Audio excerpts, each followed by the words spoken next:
Le rythme de cette chanson est si immersif qu'il semble ramener les morts à la vie. Bien qu'elle ait été publiée il y a 4 décennies, au lieu d'être oubliée, elle continue d'apparaître régulièrement dans des films, des séries et des publicités à travers le monde.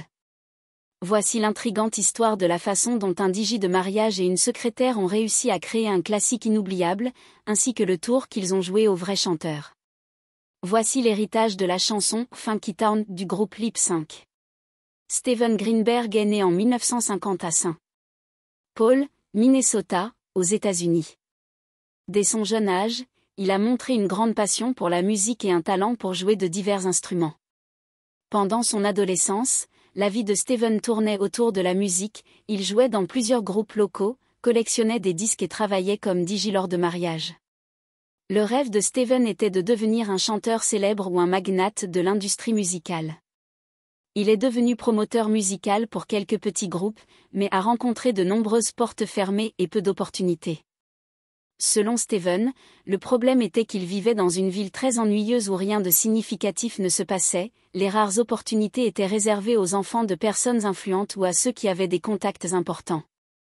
Il n'y avait pas de place pour un jeune homme issu d'un milieu modeste, et cela le frustrait profondément car c'était un obstacle majeur à la réalisation de ses rêves.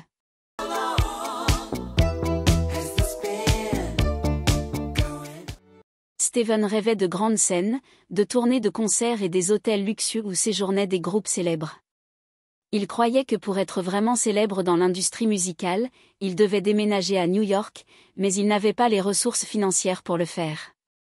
New York était pour lui l'endroit le plus merveilleux où vivre, et cette idée ne l'a jamais quitté. Déterminé à devenir célèbre dans la musique, Steven a passé beaucoup de temps à écrire des paroles et à créer des mélodies, espérant trouver quelque chose qui l'aiderait à réaliser son rêve. Un soir, ennuyé et frustré de vivre dans une ville sans perspective, il jouait et improvisait avec sa guitare, pensant constamment au déménagement à New York. Il a commencé à écrire des paroles sur un voyage vers cette grande ville où il pourrait être lui-même, explorer ses capacités, s'amuser et devenir riche et célèbre.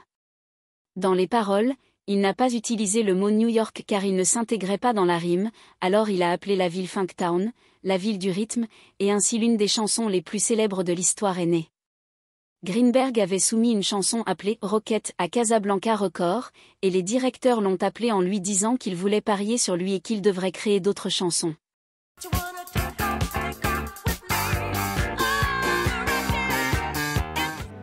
Steven leur a dit qu'il avait presque prêt une chanson appelée Funky Town et qu'il croyait que ce serait un grand succès. Malgré le manque d'attention, il a persisté. Bien qu'il ait les paroles prêtes, Steven n'avait personne pour chanter sa chanson. Déterminé à devenir célèbre et millionnaire, il a décidé qu'au lieu de chanter lui-même, il chercherait la meilleure voix possible et s'entourerait des meilleurs musiciens studio pour augmenter ses chances de succès. Steven a organisé des auditions pour trouver une voix féminine, testant des dizaines de jeunes femmes, mais aucune ne semblait vraiment exceptionnelle.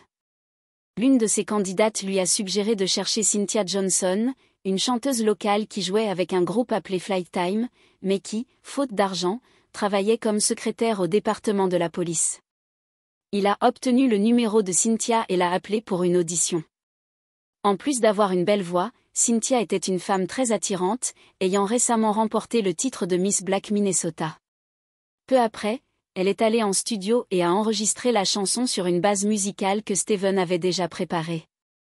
Greenberg était enchanté par la voix de Cynthia, mais elle n'était pas aussi convaincue. Dans une interview de 2005, la chanteuse a évoqué cet enregistrement historique. Après l'avoir chanté, je pensais qu'il était impossible que cette chanson puisse être célèbre. J'ai regardé Steven et il a dit, c'est un succès, et j'ai pensé qu'il était fou. Tout ce que vous devez avoir, c'est de l'argent. Steven Greenberg a joué plusieurs des instruments lui-même, y compris le solo de synthétiseur caractéristique de la chanson.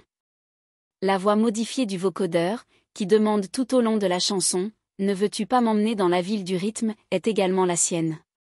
Cet effet curieux est le précurseur de l'autotune, que certains artistes utilisent aujourd'hui de manière extensive, caractérisant la musique moderne souvent perçue comme dépourvue d'âme. Steven avait déjà la chanson prête, mais il n'avait toujours pas de nom pour le projet musical. Il a alors sorti un dictionnaire et a choisi un nom au hasard, mettant son doigt sur le mot lip sync. Comme ce nom était déjà déposé, il l'a changé en Lips Incorporated, qui a une prononciation similaire. La chanson a été enregistrée en novembre 1979 et a commencé à gagner en popularité en janvier 1980. Le 29 mars 1980, Funky Town a fait son entrée dans le Billboard Hot 100 américain, atteignant la première place le 31 mai, où elle est restée en tête pendant 4 semaines jusqu'au 21 juin. La chanson, extrêmement dansable et accrocheuse, était irrésistible et jouait dans presque toutes les boîtes de nuit du monde. En plus des États-Unis, elle a atteint la première place dans 28 pays. Au Royaume-Uni, elle a atteint la 2e position, ce qui l'a établie comme l'une des chansons disco les plus réussies de l'histoire. Même lorsque le genre a diminué dans les années 1980, la version originale de la chanson dure 4 minutes, mais en raison de sa popularité dans les clubs, elle a été rallongée à 7 minutes et 50 secondes. Steven Greenberg a réalisé son rêve lorsque le single a été certifié double platine en raison de ses ventes élevées. En tant qu'auteur et producteur, il a commencé à gagner d'importantes sommes d'argent. Cynthia Johnson, la voix derrière la chanson, a également été bien payée, mais elle a traversé des périodes difficiles et décevantes, notamment lorsque le premier album de Lips Incorporated est sorti peu après. L'album intitulé Moot to Moot mettait en couverture 2 femmes blanches avec des lumières sortant de leur bouche, plutôt qu'une photographie de Cynthia, bien que les visages aient été dessinés. Cela a déplu au vocaliste. Peu après, elle a connu une autre grande déception en découvrant que 2 clips vidéo avaient été tournés pour la chanson Funky Town sans qu'elle ait été invitée à participer. Dans l'un des clips, 3 femmes afro-américaines apparaissaient en train de danser et de faire du lip sync. Cependant, dans l'autre clip, plus diffusé en Europe et devenu le plus célèbre au niveau mondial, une femme blanche nommée Debbie Jenner, d'origine britannique, apparaissait. Aujourd'hui, c'est cette blonde que la plupart des gens se rappellent en entendant cette célèbre chanson. Pour certaines personnes, cela pourrait être un acte clair de racisme dans une campagne promue par la maison de disques avec l'approbation de Steven Greenberg. Ils avaient choisi une autre femme pour être l'image du groupe, tandis que Cynthia était exclue des matériaux promotionnels visuels de Lips Incorporated. La chanteuse s'est plainte, mais n'a pas obtenu beaucoup de choses. Le 2e album est également sorti avec un visage blanc sur la couverture, mais elle a réussi à obtenir une photo d'elle incluse sur la couverture intérieure de l'album. Finalement, Cynthia est apparue sur la couverture du 3e album, mais ses œuvres n'ont pas connu un grand succès commercial et n'ont pas généré de gains significatifs. Dans une interview récente, se remémorant ce moment difficile, la chanteuse a commenté « C'était malveillant de mettre des étrangers dans un clip vidéo à la place de la chanteuse principale. En plus de ne pas me considérer pour la couverture de l'album, optant pour des visages blancs, c'était une claque sur de nombreux niveaux, car je n'avais jamais eu une expérience musicale qui ne m'inclut pas.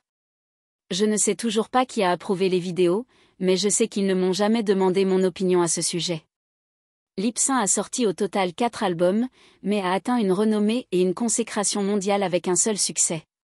Bien que cela ait été extraordinaire, ils n'ont pas réussi à reproduire la formule. En 1986, Funky Town a été repris par le groupe australien Pseudo Echo, qui a remplacé les synthétiseurs par des guitares électriques et a transformé la chanson en une version rock avec de très bons résultats. La version a atteint la 6e place sur la liste Billboard et est restée numéro 1 en Australie pendant cette semaine. Funky Town est l'une de ces chansons inoubliables qui continuent de toucher le cœur des gens, faisant lever tout le monde la tête et arrêter ce qu'ils font en entendant sa mélodie. Pour cette raison, elle est devenue l'une des chansons les plus utilisées dans des films, des jeux vidéo, des séries télévisées et des campagnes publicitaires à travers le monde. Son créateur, Steven Greenberg, a révélé qu'il avait déjà accordé la licence pour l'utilisation de la chanson à au moins 500 occasions, et de nouvelles demandes continuent d'émerger chaque jour.